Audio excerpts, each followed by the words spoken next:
Hello, this is John Wolf, and I'd like to welcome you back to the Wind of the Soul podcast series.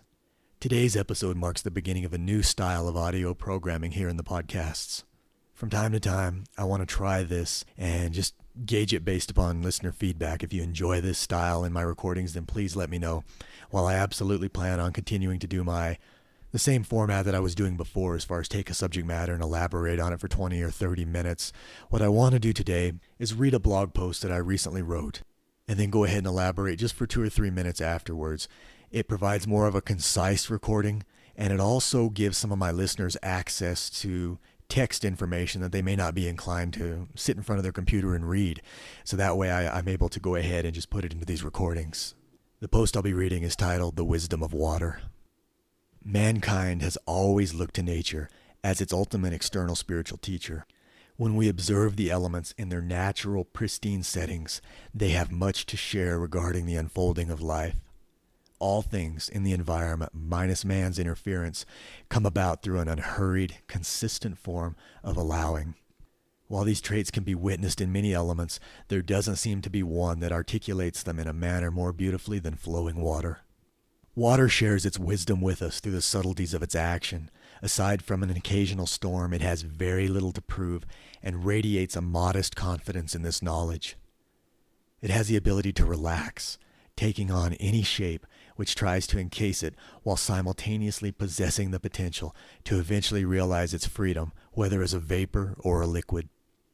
Water finds peace through its own versatility, recognizing there's no need to control or struggle.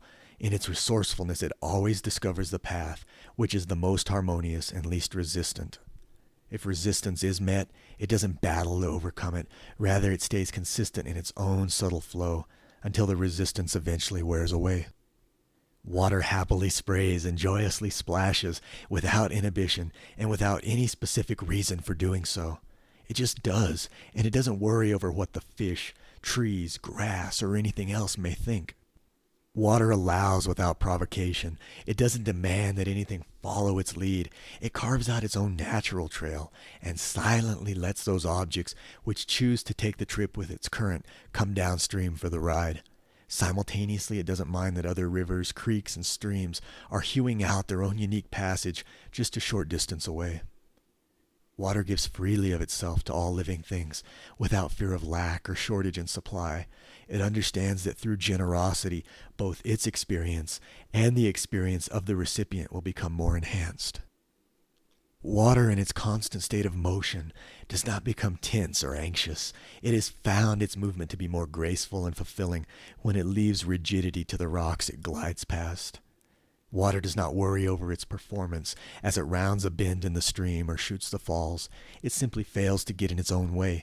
With all of its billions of individual droplets making up the unity of its current, it recognizes it is the way. Water is not in any hurry to reach an ultimate destination, for it knows such a place does not exist. It recognizes that being softly deliberate, gently intentional, and quietly unfailing will always see it through to the next location in its path. However, it never ceases to enjoy the course of its journey in the moment of now. In this post, I have given water very human-like traits and personifications of intelligence. Yet the irony here is water wisely acts nothing like most of us. It absolutely has its own way of trusting and being. What it may lack in terms of IQ points and human consciousness, it more than makes up for in its connection to the natural, uncomplicated movement of all things in the universe. While there are definitely moments where calm, allowing passivity may be inappropriate in the human experience, the majority of time we could adopt these characteristics. If we can take just a handful of the examples this magnificent element provides us and apply them in our lives, we will see an amazing shift begin to develop. And again, that was titled "The Wisdom of Water," and it was written on June 26th, 2008.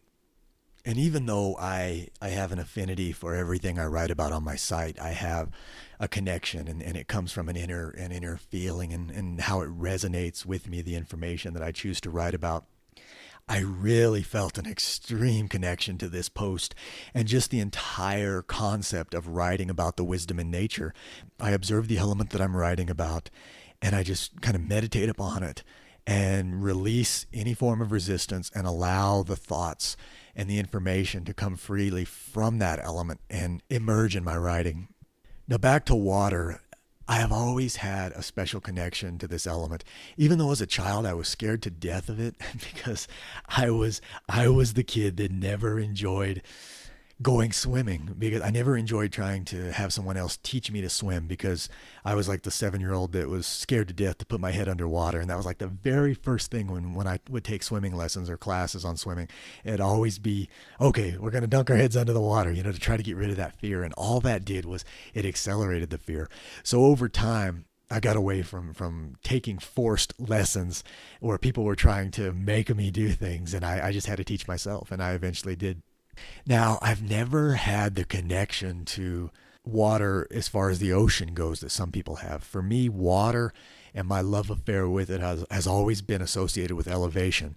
In other words, I'm always into streams that are in mountainous regions, and I love creeks and things like that run through the hilltops and mountains, and just that beautiful scenery and the ambiance and the setting. If you step into that world and you just allow yourself to become one with everything you see around you, it becomes quite evident that water is, I would wager, the ultimate spiritual teacher externally in nature.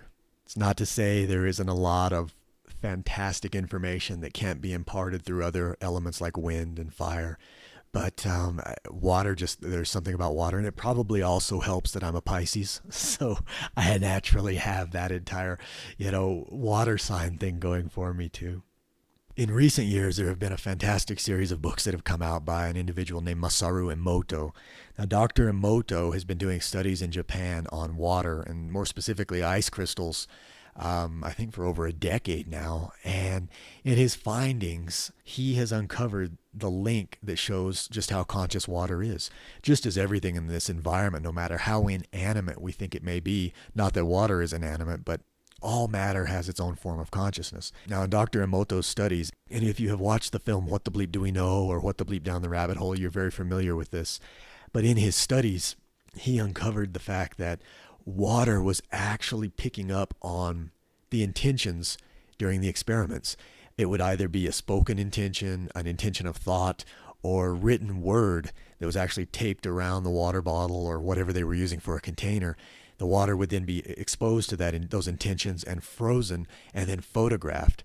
And based upon the photographs, they could determine just how our thoughts were causing these different shapes within the ice crystals themselves. Loving, joyous intentions were bringing out these beautiful symmetrical shapes, and anger and emotions more stemming from hate that were directed at the water would actually bring out these asymmetrical shapes that just looked very haphazard. So if you have the opportunity, I highly recommend any of Dr. Emoto's books. While I haven't been able to get my hands on all of them, I have looked at a couple of them, and I do have The Hidden Messages in Water. And that does it for this episode. I hope you enjoyed the new format. If you have any questions, any comments, any feedback, don't forget you're always more than welcome to email me at windofthesoul@yahoo.com. Until next time, have a great week and take care of yourself.